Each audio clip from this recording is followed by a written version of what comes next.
Okay, so welcome to day 4, and this is our 7th session of the MYMOON Power Musings. And today we are joined by Hilary Lewin, which I'm so excited to learn from you and receive your wisdom and receive your knowledge. And so thank you so much for joining us today. It's an absolute honor to have you.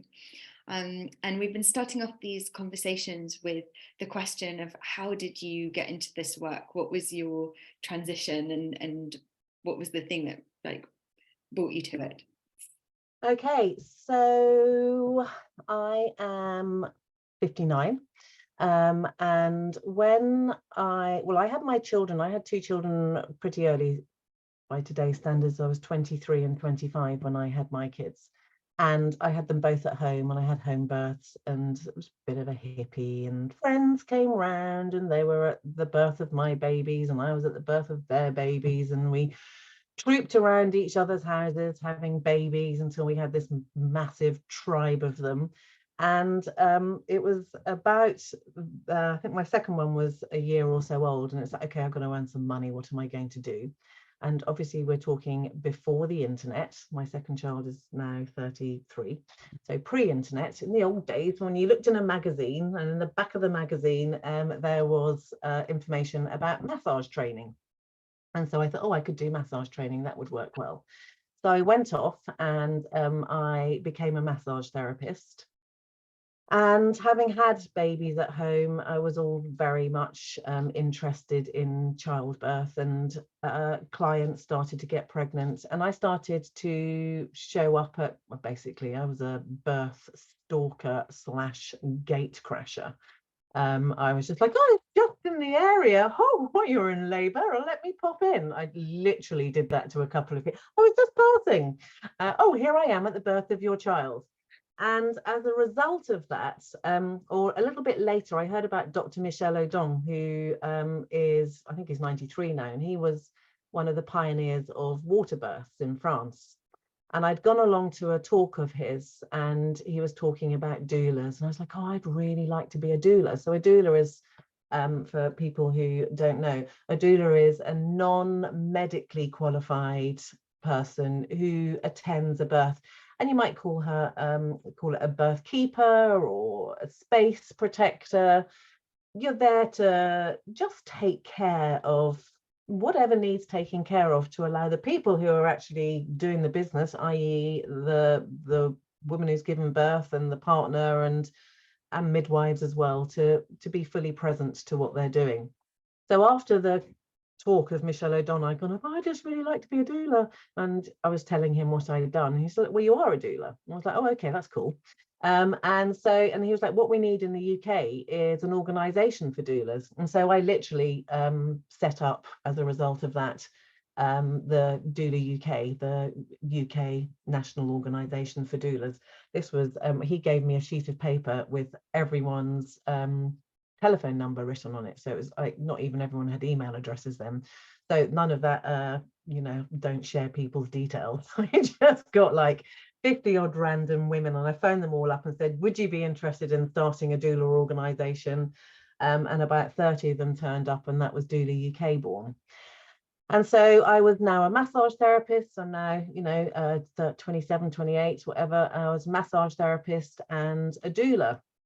And then I heard about a woman who was coming over to the UK to talk about this Maya abdominal massage business. And that was Miss Hortense. And Miss Hortense, got a picture of her actually. Miss Hortense was a Maya traditional midwife. And the weirdness of her turning up in the UK is just like so kind of random that she got here. And I happened to hear about her, drove down to Plymouth and went to her talk, and it was like my world coming together. So we were talking about abdominal massage, we were talking about birth, we were talking about women's health. And I did a little bit of Googling, dial-up internet, and days passed, and eventually this half-assed website arrived, and it was talking about a woman called Dr. Rosita Arvigo. Actually, there's a picture of me and Rosita. And so Rosita Arvigo is in her 80s now, and she had trained with a Maya shaman, a traditional healer, and with Miss Hortense, and she was teaching how to do this abdominal massage. And she had taken, she'd worked with Don Alighiero for, I think, 9 years. She was his apprentice, and she was taking traditional healings and being able to overlay with a very medical understanding of ligaments, of how the body works, with a language that would be recognized by nurses and doctors and other people. And so she, with Don Alighiero's blessings and with Miss Hortense, I did many classes where Miss Hortense had to go to Belize quite regularly. That was great. And started to do this Maya abdominal massage, which when we first started doing it, it was often called womb massage, or known for fertility massage. And we'll dive into the anatomy and physiology a little bit, but about getting the uterus into optimal position and health to be able to do whatever it is we want to do with it, be it bleed without pain, to have a seamless menopause, to get pregnant or not get pregnant, to birth, and to work with how we hold everything in our bellies as well. So I was working with Rosita, doing her work. I was the first person in the UK to actually Charlotte was the first person to bring someone over to teach the class here. That's how I met Charlotte, and then I just ran with it, and so became an educator, get to travel the world teaching all about it. And so that was my my stepping in. And as I stepped into that, Rosita, Arvigo, and several of my colleagues were all so I was 40 at this point, and they were all in their sort of 50s, 60s. So I'd had my own children, and friends' children were teenagers. So I'd done this whole thing of taking young people through puberty and understanding what stepping into puberty looks like. I've done this whole thing of working through what a fertility journey would look like, what birthing can look like, what postnatal can look like. And then I was having shown to me what perimenopause and menopause can look like. So on one hand, you could say that this is what I've been doing, since I gave birth at home and started to understand the power of what a uterus can do. And yeah, it's literally just become my life's work. Oh my God, I can just feel it all. I can feel my head expanding whilst you're talking. It's like, I'm like, I want to learn from you. I want to learn from you. Well, do classes. We can talk about that later. But one of the things that is, so when I went off to America and Belize to do my training, at that point we had to do, I think it was 50 case studies, and I came back to the UK, and this was, Facebook wasn't really up, the internet was still dial-up-ish, and it wasn't great. But I came back and it's like, how am I going to get 50 case studies? And literally I had 50 case studies done within about 3 months, because every single woman that came to me and heard about this went away and told her friends, told her sisters, told her mothers, and it was literally word of mouth. And so this whole kind of menstrualista, the whole energy that has gone behind what's happening in the world where we are today. Today I'm wearing a t-shirt that comes from Red School, keep calm and bleed on it. All of this, this has really come in the last 20 years. And so I was lucky enough to be at the beginning of this. But, the fact that you have made this product, the fact that people are showing up to listen to these talks, the fact that, we have period pants, we have an understanding of what menstrual cycles might be. I had a 17-year-old yesterday who has very painful periods. And I was talking to her about steaming and how that might help. And she was just like, oh my God, that's so exciting. I can't wait to tell all my friends. And in the olden days, you used to go, oh no, I can't come out tonight, I'm washing my hair. And it's like, oh no, I can't come out tonight, now I'm steaming my vagina. And she was just like, so kind of like, yeah, I'm going to be telling all the boys about it. Yeah, they need to know about it. And it's like the fact that we've now got 17-year-olds that are just willing to be out there and get their boy friends who are male to go and buy them their tampons, to go and, it's just like, it's no longer a taboo. And it's been so exciting to watch those taboos get broken. And for you to, anyone who's watching this is part of that lineage, because when I started menstruating, you didn't talk about it at all. And you were given a small conversation, and you would hide any sanitary towels or tampons or whatever in the cupboard in the bathroom, because no one should know that you're bleeding. And by the time my children came along, they were hanging on to my ankles, and it's like, "Mummy, what's that blood coming out of your bottom?" And it's just like, "That's not my bottom, darling, that's a vagina." "Oh, what's a vagina?" "Oh, here, let me just do my quick anatomy for my children." And so it's just like, rather than down there and it's a secret and it's shameful, we've come this far. And so what we have done for menstruation, we are now just on the cusp of doing the same for menopause and perimenopause, which hopefully we'll cover a little bit while we're here. Yes. Well, I think just go straight into that, just as we were speaking just before, you were saying the importance of. Okay, so let's go there. Let me just know a little bit. Is it Juanita? Juanita, is there anything that you would particularly like to focus on about your health, or anything that you would like to know? And who is Rebecca? Oh, If either am of I? you, I yes, don't know if I'm live or yes, not. I can hear you, Juanita. Oh God, shit. No, I'm all cool. Just love listening to you. Thank you. Okay, cool. Okay, and Rebecca, is there anything that you particularly like to know about? No, nothing specific for me, just open to whatever you have to tell Okay, us. and listen, it's so much more interesting when we can have a conversation. And I know that this is being recorded and being sent out to, whoever we don't know. So I also realise you may not want to share. So before we go there, I do have an agenda printed out, which also keep an eye on the time. Right, okay. So our relationship with our uterus and our menstrual cycle. So first of all, everyone has a relationship with a uterus or a womb. And we've either got a womb, we had a womb, or we were inside a womb. So until we start growing babies outside of uteruses, this line stands. We all have a relationship with a uterus.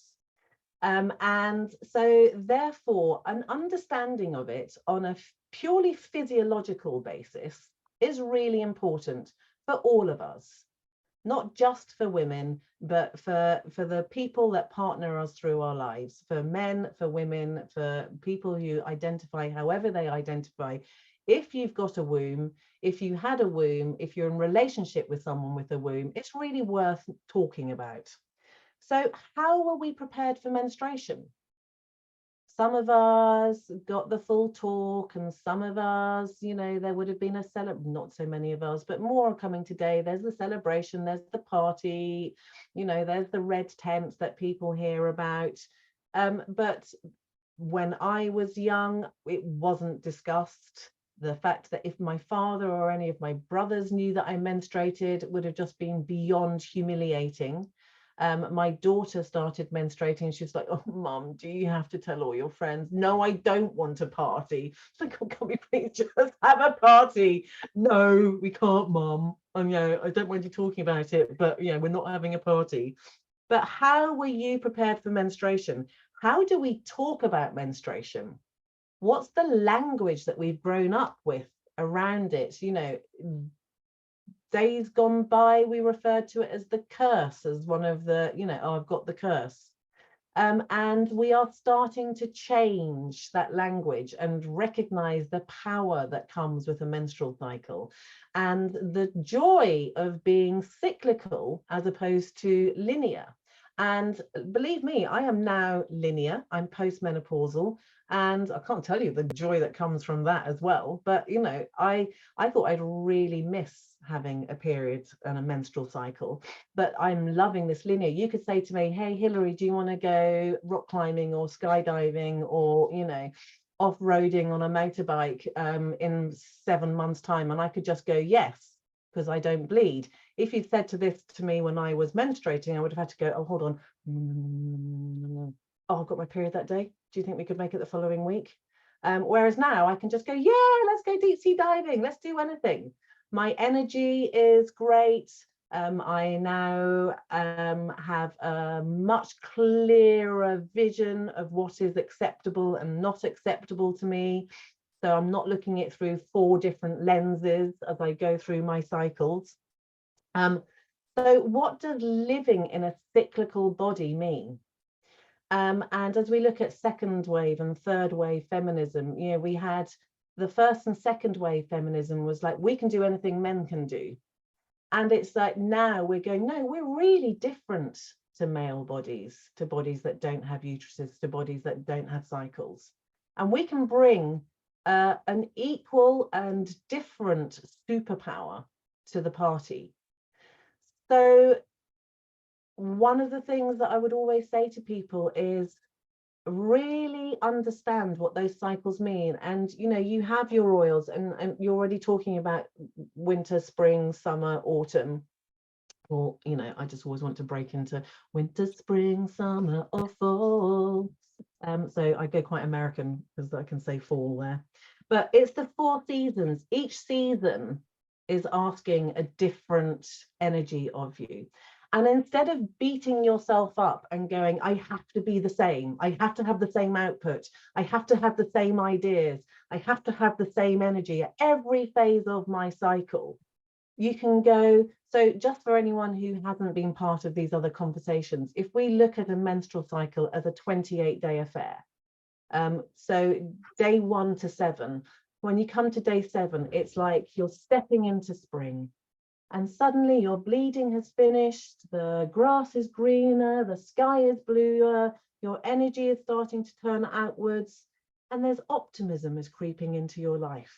You go around another 7 days to day 14, the height of summer, ovulation. This is when potentially your energy is all outward going, your vocabulary may increase, your ability to charm and not to charm, but to get your own way, charming or otherwise, is greater, to manipulate. We could use that word. And let's have a positive spin on what that means. Charming manipulation around about ovulation. And at that point, you can work hard all day, you can party all night, you can get up the next day, cook a meal for 12 people, still be pleasant, hit your goals, and do it all. And then you come around to day 21, which would be autumn or fall, and your energy's just starting to turn a little bit more inwards. The wheel is starting to turn inwards. You're starting to gather the nuts and the berries, and you're starting to feel a little bit more insular. You maybe don't want to be the life and soul of the party. And then you come around to day 28/day 1, that's winter, the start of your bleed, when your energy could all be turned inside. This is your dreaming time. This is your time for going inside, for really allowing, what are those ideas, those dreams, those passions? Let me spend some time in my pajamas, in my dream world, letting those bubble up. What's coming up that I'm going to put into action in the spring? I'm going to harvest in the summer, get to the height of energy in the summer, harvest as I come into autumn, and then go back into winter. So we don't have the same energy from one end to the other. If I had known that when before I got into my sort of age 40 or whatever, it would have made a big difference. So for me, as I came around to ovulation, I just wanted, in those days we were wearing Triumph push-up bras with a lot of wire and a lot of boobage right up under your chins, and I would have had my bright red lipstick on, and I would have been out there just having a good time, selling myself. I was always self-employed, getting out there, getting to know people, not hitting my admin tasks, not answering my emails, not doing my accounts, my spreadsheets or any of those, and oh, I'm such a failure. But then I came around to the autumn, and at that point I could still be in my pajamas at 1 o'clock and I'd written, you know, a 5,000 word document. I'd got all my accounts up to speed. So instead of kicking myself for not achieving what I felt I should achieve at all points through my cycle, I could have gone, hey, this is the 6-7 days where you are best spent going out there selling your products, having a good time, finding some fun, tending my friendships, tending my family, taking care of things external to me. And then as I would come round into the other half, into the autumn, winter, instead of trying to put all my energy out, I could have been going, no, this is when I take care of myself. This is when I use that energy for me. And, you know, taking care of ourselves can be many things. It can be getting on top of our accounts. It can be getting on top of our admin, that to-do list that is shaming me when I go to bed at night that I haven't done. That pile, as I saw someone talking the other day about self-care is organizing your sock drawer. And since I have become postmenopausal, I would like to show you a picture of my drawers. My drawers are so well organized. So self-care for me is having all my drawers and my cupboards really beautifully organized. So when I open them, I'm not witnessing a great jumble sale of my clothing. I'm witnessing order. So that for me is something that I would always do. I'd find myself kind of like cleaning around about autumn, winter. I just needed to get all cleaned up and everything done. And it's like, so when it was spring, summer, my house could be a mess. I didn't care because I was out having a good time. So not beating ourselves up, but actually being aware of where am I in my cycle? How is my energy best spent? So how do we make space for a menstrual cycle? And who should know when we bleed? Personally, I feel like everyone should know when you bleed. I feel like, you know, we should have a special flag that we fly. And in some cultures, they do wear different clothes. So in some cultures where women separate themselves from men during menstruation, they may have something that they wear so that their husband might go, okay, so now the beds are separated, we don't have any physical contact while she's bleeding. So some cultures will use that, and we could look at that as that's a backward culture, which is seeing menstruation as dirty or less or other. Or we can look at that as that's a culture that is allowing a woman to step outside her normal activity. Is it because she's unclean that she's not allowed to touch her husband or men or to cook, or she has to go and have this bath before she's allowed back into society? Or is it because we're honouring her cycle? And I guess it will depend on different households. Some households, you know, it's because you're clean, you know, you're dirty and you'll go and bleed outside in the cowshed. In, you know, in some places in India, young girls aren't allowed to stay in the home while they bleed. But it might also be that you're allowed to go and take space. So I say to anyone who shares a house, share a calendar. And if you have a regular cycle, everyone should know where you are: winter, spring, summer, autumn. And when it comes to autumn and into winter, then you should be stepping out of the kitchen. Because quite frankly, you don't care if you have nothing but toast and cereal for 3 or 4 days. You'll be quite happy with a packet of cherry bakewells in bed. You know, you don't, whatever it is that floats your boat. And if you have children, if you have a partner, they can feed themselves.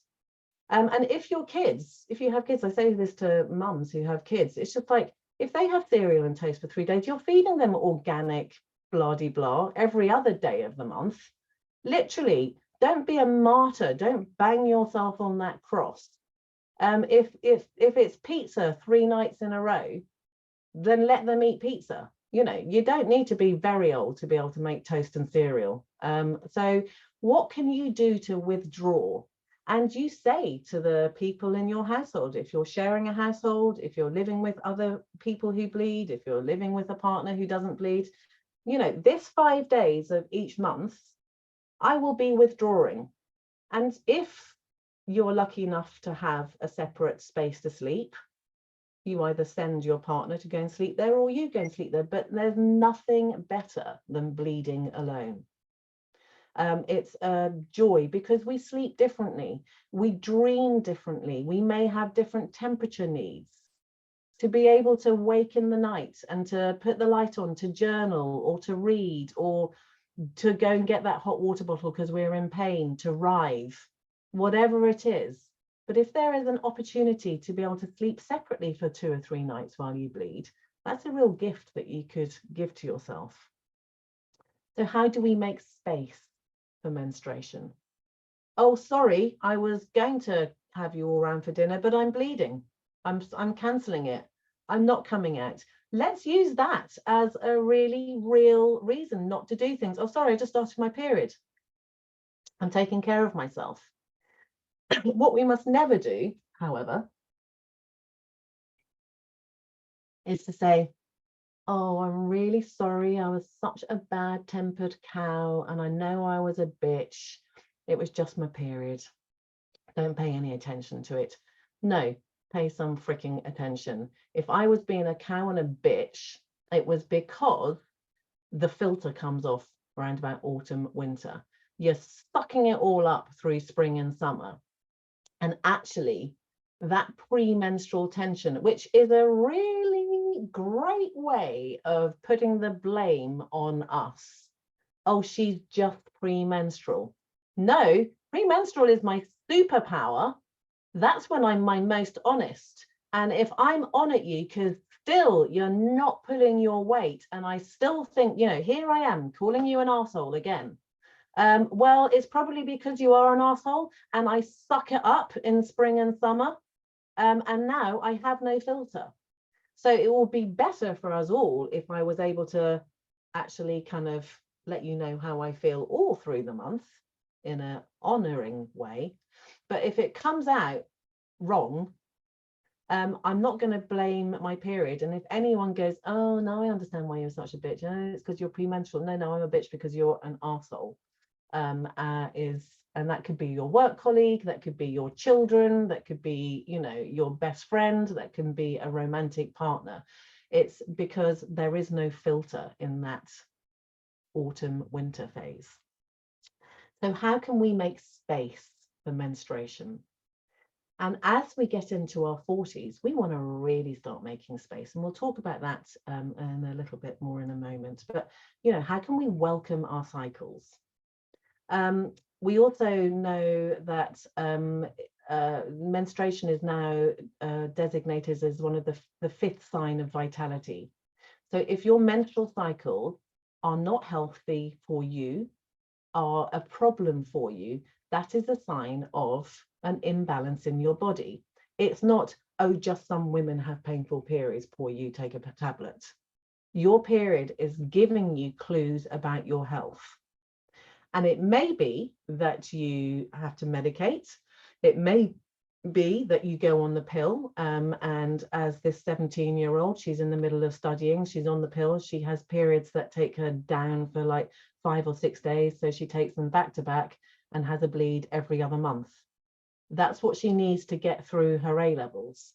And then we were discussing, okay, at the end of your A-levels, then maybe you come off the pill for a few months and see what can be done to balance you.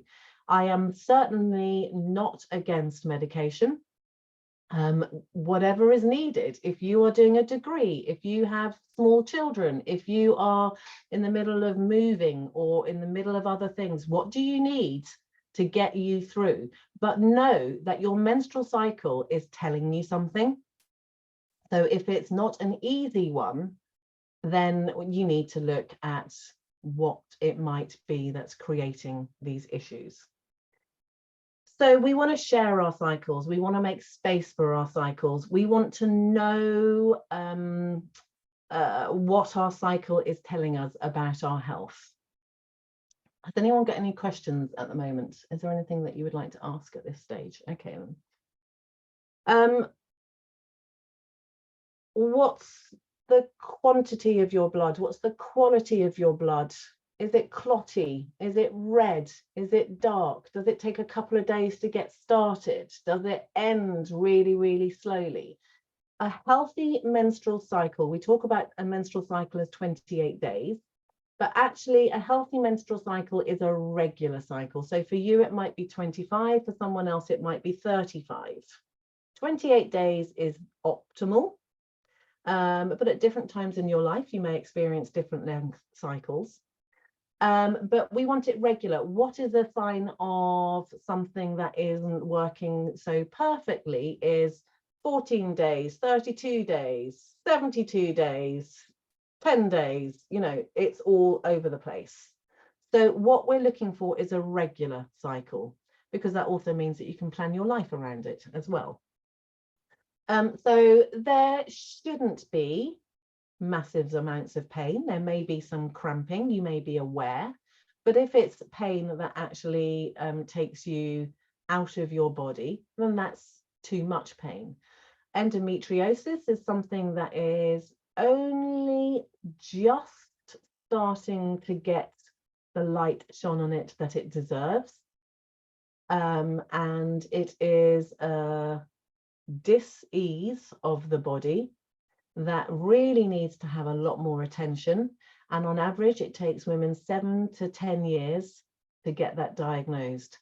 During that time, they have been passing out, they have been, and so you have to search and search and search and search until you find healthcare professionals that will listen to you and do your own research as well.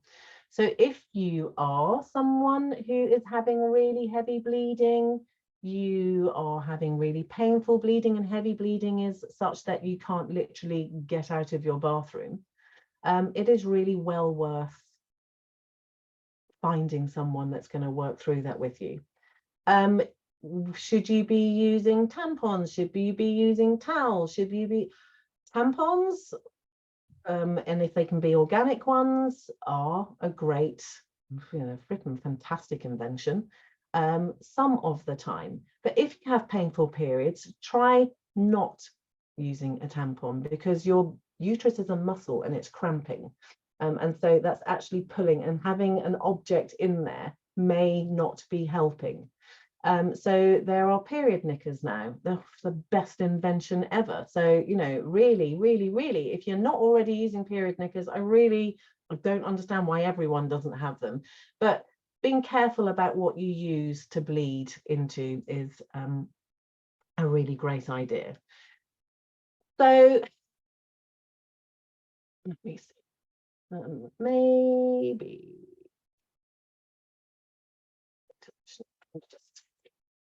So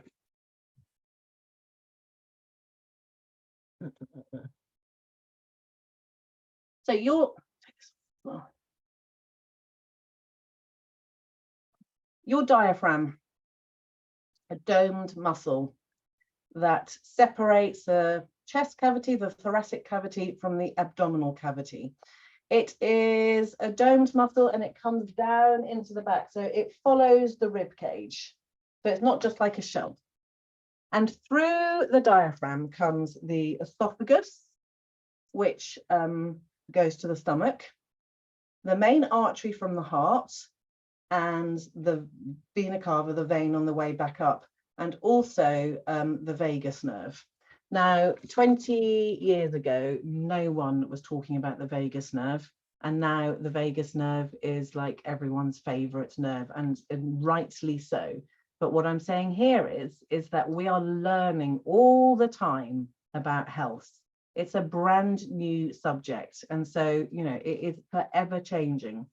So each one of those structures comes through our diaphragm. This is one of those finger traps. And if you put your fingers in either end and stretch, it gets tighter and tighter and tighter. So if my diaphragm is under pressure and stress, that's what's happening to my artery, to my esophagus, to the vena cava, to the vagus nerve. So we look at having a soft diaphragm. How do we soften our diaphragm? Through massage, which I'll show you a little bit about how to do before we're finished, through shouting, through singing, through exercise, through having a really good cry. That's my diaphragm releasing, or having a really good belly laugh. And you know, a little factoid is that children laugh approximately, so adults laugh 7 or 8 times a day. Children laugh something like 150 times a day. You will never hear a child going, oh, I can't laugh anymore, my stomach hurts so much. Whereas adults, we go, don't make me laugh, it hurts, I'm laughing so much, which is a freaking tragedy. So, you know, we need to exercise our diaphragm through laughing, through crying, through shouting, through singing, through massage, through breathing, Wim Hofing, you know, whatever it is, because the diaphragm is directly related to, in fact, let me share, and I'm going to have a quick look at a couple of A&P things. So the diaphragm is, so the abdomen is a big bag, essentially. Am I good to share? Okay. Right, can you see this image? Yeah, that thumbs up, okay. Okay, get out of the way. Get out of the way, there we go. So, and you can see my cursor. This is the diaphragm at the top. This is the esophagus, which goes to the stomach. This is the artery, and this would be the vein going back through. So this is a big bag. The diaphragm is directly affecting the pelvic bowl. So a little bit like a balloon, if I squeeze the top of the diaphragm, that would push all the pressure down into the pelvic bowl. If I've got tension in the pelvic bowl, that's pushing all the pressure up into the diaphragm. And there's these little tendons which are coming from the diaphragm, which are attaching right into the mid-lumbar area of the spine. And this actually, round about L2-3, this is where the artery that feeds the ovaries comes from. And in men, that's the testicular artery. So the diaphragm is like, here's our kidneys. This is lying right against the diaphragm and the psoas muscle. This is the ovarian artery that feeds into the ovaries. So, stop sharing. So, if my diaphragm is tight, it's preventing blood flow getting from the top to the bottom. It's pushing that intra-abdominal pressure into my pelvis, into my pelvic bowl. So my uterus and my bladder, and they're just like, oh, I'm getting really squashed from above here. So breathing, the diaphragm goes up and down and up and down. That's massaging my pelvic organs. That's massaging my abdominal organs, all the way from top to bottom. So you know that if you have a painful period, if you've given birth, we talk about breathing through the pain, because not only are we bringing oxygen into the body, that's allowing the flow of blood all the way through, which is bringing with it all the hormones and the, you know, the various drugs that we produce naturally to not feel pain or to feel joy or euphoria. So the diaphragm is a really important part of what we're doing. And when we release the diaphragm, we're improving the blood flow from around about the bra strap down to the ovaries. So the diaphragm, we're having a direct effect on blood flow to the ovaries, and in men, the testicles. What are those things called? I know, testicles. I know that word. So working into the diaphragm, singing, shouting, whatever, is all really important. How are we doing for time? Oh, running out of time. Here we got a couple of uteruses. So this one is about the size of a decent sized avocado. This is about the size of a goose egg, not a little chicken egg. So these are the cervixes. So this weighs about 2 ounces. This weighs about 8 ounces. So, you know, that's the difference in size of our uteruses. This 8-ounce uterus, this is the woman who is about to bleed. She's a really heavy bleeder for, you know, the first 3, 4, 5 days, and she's probably had a child. This uterus, the smaller one, if she's probably just finished bleeding, and when she does come to bleed, she's probably just got a pretty light, not too mega flow. for 2-3 days, and she probably hasn't any children. My uterus is actually a click down from this, because I'm postmenopausal, so my uterus has shrunk to almost a pre-puberty size uterus, and that's a whole other subject. And I'll just do so. Basically, when we take matter and we compress it and we compress it and we compress it, that's how diamonds are made. And so basically the process of perimenopause and menopause is compressing all our wisdom. First we have the burning fires, and then you compress, which is the hot flushes. Then you compress until we are creating our own shining diamonds. But we're not here to talk about menopause, even though it's my favorite subject, but we will get to it. So here you have your pelvis, the back of this is the sacrum. This is like the plug in the wall. This is where all the nerves come through. And if the plug isn't in the wall, then the energy isn't getting through. So we really want to think about, have you had any big falls? Is your pelvis straight or is it wonky? So how your bones sit is going to make a difference to where your uterus sits within this pelvic bowl. And that's going to in turn make a difference to how you experience menstruation. So the uterus is held in place by ligaments. If we damage ligaments, it can take 18 months to heal. So you'd be better off breaking a bone than damaging your Achilles tendon. Bones have a greater blood supply, so they will heal in about 6 weeks. So when we do the massage, which is my main job, we're talking about bringing flow down into our pelvis, because we want to make the ligaments that hold the uterus in place be able to support the uterus in a healthy position. So let me just see. Okay, let's look at this one.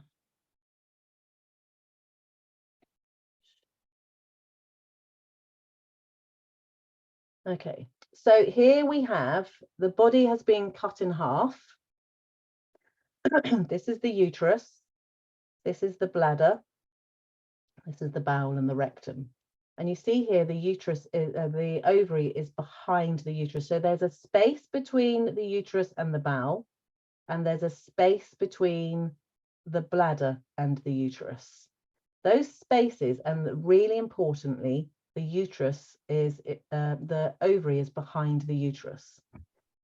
So really important to understand that when we look at pictures of uteruses, they always look like this. So I'm your uterus, these are my fallopian tubes, these are my ovaries. And that's how it always looks, because that's how it's easiest to draw. But that's sagittal, that's sideways. What it actually looks like is I'm the uterus, these are my fallopian tubes, and these are my ovaries. They're tucked behind the uterus. And in front of me is the bladder, and behind me is the bowel. So my bowel fills and empties, my uterus fills and empties, my bladder fills and empties. It's a really dynamic space where things are filling and voiding, filling with menstrual fluid, the lining of the uterus thickening and then bleeding out. My uterus is heavier just before I bleed. Why do I feel that weight? Because my uterus is, the lining is so thick and it now needs to lessen. So you are bigger. You know, some people will say your uterus literally doubled in size over the course of each cycle. That's a very rough gauge. Some people will, some people won't. But your uterus grows, ready to receive an embryo, and then releases and shrinks. Each cycle she's growing and she's shrinking. Alongside that, the bowel is filling and emptying, the bladder filling and emptying. So they are all neighbours and they all have to live next door to each other nicely. And sometimes they won't. So if my uterus is tipped forwards, anteverted, then I'm just going to be really sat on top of the bladder. And so it's just like this on top of the bladder, and the bladder's going, oh God, I'm full. And the uterus is going, tough, tough, tough. That's the woman you have to pee every 10 minutes. You may notice that just before you bleed, you wee much more because your uterus is actually sitting on top of your bladder. Or if my uterus is retroverted, now leaning right up against the bowel. And so actually, I might find that I get a little bit more constipated just before I menstruate. And then when I start to bleed, remembering that this is the sacral plexus, the nerve plexus, my uterus sits in here. If I'm retroverted, when I come to bleed and my uterus is a muscle and it's cramping, ready to empty, it's just really, really, really, it's like a cheese grater rubbing up against all of those nerves. Well, that's shooting pain all around my body. If my uterus is over on one side, I might be getting more swollen lymph on that side, or that leg might be getting pins and needles or varicose veins. So where our uterus sits in our body will have an effect. And our uterus is built to move, and so she'll move at different times. So what are you doing just before you bleed? Are you carrying on as normal? I can do anything. Or are you going, my uterus is really heavy. The ligaments that support my uterus are carrying extra weight.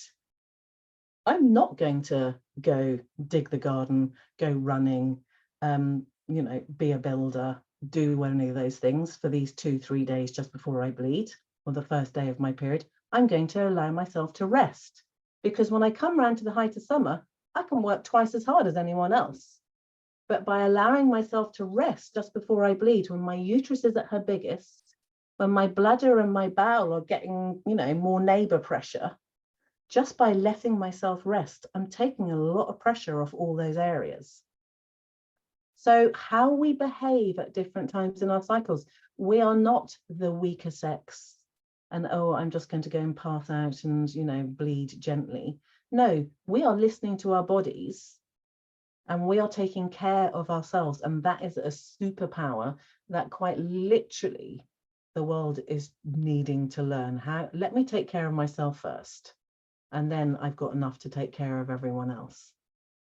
So what you're doing in different parts of your cycle really counts. Okay, 10 minutes. Any questions? No. Okay, so I am part of the Abdominal Therapy Collective, which is Rosita's. I work with Rosita Arvigo every day. Let me just give you a little picky of Rosita. Where is it? Share screen. This is me and Rosita. Oh yeah, there's a picture of us with our uteruses. That's us in Palestine when we went and did a workshop in Bethlehem. And so Rosita is still very much part of the Abdominal Therapy Collective, and we do trainings all around the world. But we have therapists all around the world as well. So you can get to see an abdominal therapist if you would like to receive a full treatment. So what you would get if you came to see a therapist is you get a really full health story shared and find out what's happened to you physically, what's happened to you emotionally, what's happened to you spiritually, what's your diet like, what's your menstruation like, what's menopause like. And then we would do a full abdominal massage and a posterior massage, and we would teach you how to do a massage. And so I am literally just going to teach you how to do the upper abdominal massage. In order to get the full story, you need to either do an online appointment with me or you get to see a therapist. But before we get there, I'm just going to give a couple more minutes on menopause.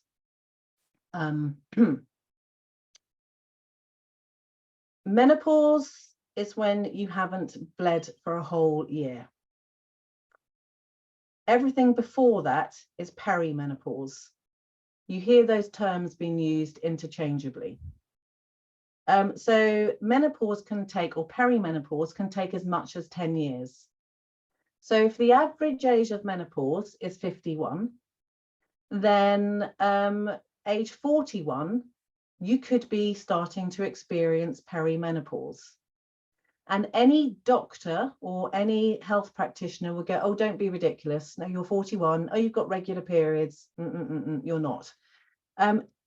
What we are supposed to be experiencing is that perimenopause gets diagnosed by symptoms. So if I go to my doctor and I say, my periods are changing, I'm having hot flushes, I'm feeling this, this, and this, and this, I think I'm perimenopausal. They say, let's do a blood test. They go, no, you're totally normal. Well, that picture of me was normal then, but what we're not having is a picture over 3 months or 4 months or 5 months. So we need to change the feelings around perimenopause, because you talk about menopause and you think of dried up, shriveled, sweaty, hairy monster of a woman. Those are the witches in our books. I am a postmenopausal woman. I do have a little bit of a beard and a little bit of a moustache, but waxing takes care of that. And I can get hot, but not so much anymore. And I can be hot as well, but only on, when I choose. And I can be really not hot, and I really get with that too, because I don't feel I need to be the hottie that I felt I had to be when I was wearing my push-up bra. So perimenopause can start. So if you are going to hit menopause at 49, well, then maybe you're starting to experience perimenopausal changes at 39, 40. The changes that most women will really start talking about are generally 47, 48, 49. But what we're doing in our late 30s and our early 40s is going to really make a difference to how you experience peri and postmenopause later. And that's not what's not being talked about enough. So if we're looking at young girls who are getting ready to start menstruating, if their diet is healthy, if their emotional and their spiritual life is being taken care of, if they're educated, then when they come to bleed, it is hopefully not a scary process which leaves them confused, anxious, feeling different or whatever. And exactly the same, we would not expect our young women to reach menstruation without some education. And we are literally just changing that now and going, oh, hello, we need to do the same for menopause now. And so when I menopaused, or when I started perimenopause 10, 15 years ago, no one was talking about it. And now, or Davina McCall just won a book of the year or something, and it's just starting to get out there, because it's my generation. We're the ones that had to break the taboo around menstruation, and we're now the ones that are starting the work, not breaking, but starting the work of breaking the taboo around menopause. But if you think about menopause, you think about hot flushes, you think about the hormones, endocrine systems, anxiety, stress, a lot of the things that will get talked about. We need to start taking care of ourselves in our 40s. We need to think about, what's my diet like? What's my alcohol intake like? What's my stress load like? Because if you're still caning it, age 40, like you were when you were 25 and you were, just learning to get out there and to drink and what have you, your liver is going to hit 49, 50 and it's exhausted. So how can you take care of your liver now? And I am all for having a party. And, I'm all for having a bit of a drink occasionally. But are you drinking every day? Are you binge drinking? Are you going for it on coffee and not remembering to eat all the other things that you need? Are you pushing beyond your personal limits of tiredness through sugar, by using sugar and coffee? And have you learned to rest yet? So in our 40s, so, wind that back. If we can, from the moment we start menstruating, if we can learn to rest in autumn and winter, then we're going to land at the shores of perimenopause with that already as part of our normal behavior. So for those of you who don't have that as part of your normal behavior yet, as you get into your late 30s and into your 40s, really start thinking about what you can do now, because that's going to make one hell of a difference to what you do when you're 51. Because what is happening currently is women are going, no, you know, I still want to have a baby. As long as you are bleeding and ovulating, you can have a baby. There is a lot of women out there who go, I thought I was perimenopausal because I hadn't had a period for 6 months. And then I found out I was pregnant and now I've got a baby. I personally had a termination at the age of 46. I would have been 47 when I had that child because I was done. And it wasn't appropriate for me to have that baby, but I thought, oh my God, this is part of perimenopause. I've just missed 3. Oh no, turns out I was pregnant. I'm someone who, you know, I should have known. And that was me. That was my story. So for those people who have not had babies and they're going, I'm 41, I'm 42, to say the word perimenopause, it's like stabbing you in the chest. Yes, you can still get pregnant as long as you are ovulating. But how you take care of yourself now is going to affect what happens to you in your 50s and your 60s. So when I was young, it was all about, you know, low fat diets and all of that. And so what's that going to do to bones later? You know, I think now we're becoming a little bit more educated, but if you're someone who has traditionally denied yourself food, denied yourself nourishment, emotional, spiritual, physical, you can get away with it in your 20s and your 30s. You can even get away with it in your early 40s. You are not going to get away with it in your 50s, let me tell you. It's going to bite your ass. So start taking care of yourself from immediately. Go tidy up your sock drawer, go and organize your t-shirts, hang your clothes in color coordination, eat a healthy meal, drink full fat everything, and don't drink alcohol every day. That is my takeaway. Right, 59. So we're going to run about 2 minutes over late. So just take a moment to, you can sit where you are, or you can stand, but sitting's great. And just make little circles with 2 hands over your solar plexus. And let your breath come and go. And just feel the warmth of your hands, making contact with your diaphragm, your solar plexus, your rib cage. This is the place where the nourishment comes through into your abdomen and down to your womb. And as you breathe in, imagine your heart filling with a golden light. And as you breathe out, imagine that light spilling over and out of your heart and pouring through your diaphragm and down into your pelvic bowl. Breathing in light.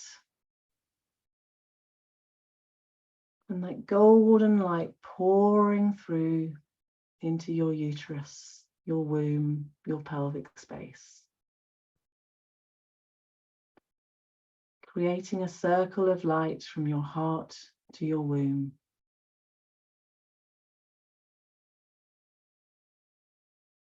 And then you're just going to need to take a look at what I'm doing with your fingers touching together. You come from the solar plexus down to the belly button once. And twice. And 3 times. Then you're going to get your fingers on the side of your rib cage. Maybe you'll use the side of your hand or your fingers, tucking in under the rib cage and going into that central line once, twice, and 3 times. And then the same on the other side, once, and twice, and 3 times. So just taking a breath in, back to that central line, down, and 2, and 3. off the rib cage into the center. 1 and 2 and 3. And the same on the other side. 1 and 2 and 3. And we're going to do that sequence one more time. You can go as deep, as light as you like, down to the belly button once, and then twice, and then thrice. And then in, and 2, and 3. And the same on the other side. In, and 2, and 3. And then your fingers return to the starting position. And this time you're doing a little zigzag all the way down to the belly button. Donna Lichio, Rosita's teacher, would call this the cement post. And you can go in as deep or as light as you like. And sometimes you're going to feel a really strong pulse. And other days you'll be able to go in really deeply. And that makes a difference to how tight is your diaphragm. So just zigzagging backwards and forwards all the way down to your belly button. You're going to do that 3 or 4 times. And then just nice big clockwise circles all the way out to the edge of your belly, spiraling into the center, and then all the way out to the edge. My friend Amanda Porter, who does this work, she says you're going out to the edge of the universe. You're collecting all the stardust and the moonlight, and you're bringing it into your center. And when you get to your center, just let your hands rest over your belly. And as you breathe in that golden light, and you let it overflow into your uterus, you can find yourself thinking with your head, your heart, and your womb. And that's what we want to do. Dreaming with head, heart, and womb. And that, my friends, is what I have to say to you today. 2:05, 5 minutes over, could have been worse. Oh my God, that was amazing. Thank you so much. Oh, I loved it. Beautiful. Okay. Sharing your teachings, your wisdom, and like your joy as well. Absolutely beautiful. Thank you. Pleasure. Got me on my favourite subject. Has anyone got anything that they'd like to share or ask Rebecca? No, I mean, I've been tracking my cycle for a while. I'm very in touch with it, but just there's always opportunities to learn from so many people. And I'm really pleased to hear that me telling everybody that I've got my period is the thing that I should be doing. Yes. My brother used to be like, can you stop telling me when we live together? So now I text him and let him know that way, even though we're not together. If he gets a girlfriend or has a female partner, she's going to thank you for that. Exactly. And I had a boss who, when I was very lucky because I worked freelance, and I was very, very forthright about the fact that I would not come into the office on the first day of my bleed. And I think that is I was very privileged to be able to have that relationship and demand that. I really hope that other people will eventually get that sort of opportunity. And you know, and it's literally, it's just, you know, it's your generation of bleeders that are literally doing that work. And every little step forward means that the girls who are starting their periods today, because we're educating our sons, you know, we need to educate our children, our partners, our colleagues at work, and hopefully, you know, it'll just become a normal thing in the world. Juanita, have you got anything you'd like to share?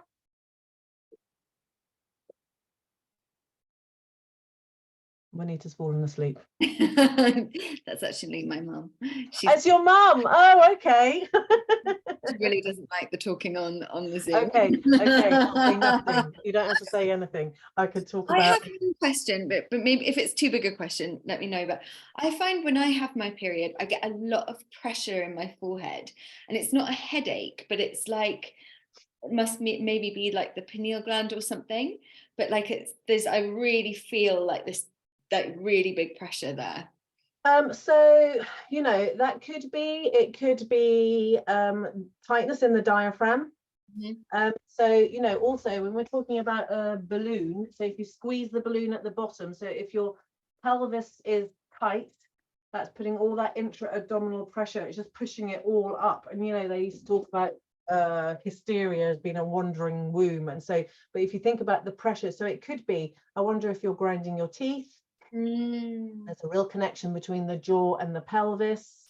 And I wonder whether it's also just your body saying step out. Yeah. And that's the sign that it is. It's the sign that's saying, can you just go and take yourself into a quieter space. Yeah. So yeah, down. It's not yeah, yeah. It's because and we could also look at it, if we wanted to look at it as your third eye, you're wanting to turn in, and that's what it's asking you to turn inwards, so that you can find out what the message is for this next cycle. Beautiful. Thank you so much. Yes, amazing. Thank you, Hilary. That was Pleasure. So yeah, you can take a little look at my website, but the Abdominal Therapy Collective is where you might find a practitioner. Where are you based, Rebecca? I'm actually in the French Alps. French Alps. I thought I saw a mountain behind you. There is. That's Switzerland behind me. Okay, I don't yeah, know I if you'll be can't able see to it see properly. That's just the camera just kind of like moved. I was like, that looks like a mountain.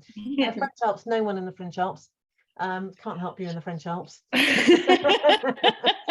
Can do one-to-ones, consultations. Amazing. And teach you the whole massage online should you wish. So anyone that can't find a therapist, there are people that will do online, and anyone that's interested in training, we really are looking for more people to do this work. So get in contact with me if you would like to learn more about the training as well. Yeah, thank you, Hilary. And I'll put all of Hilary's details in the blog link as well, so you can find her. Great. Amazing. Thank you so much. Okay, bye-bye everyone. I'm gonna go and have a good day. Take care. Bye.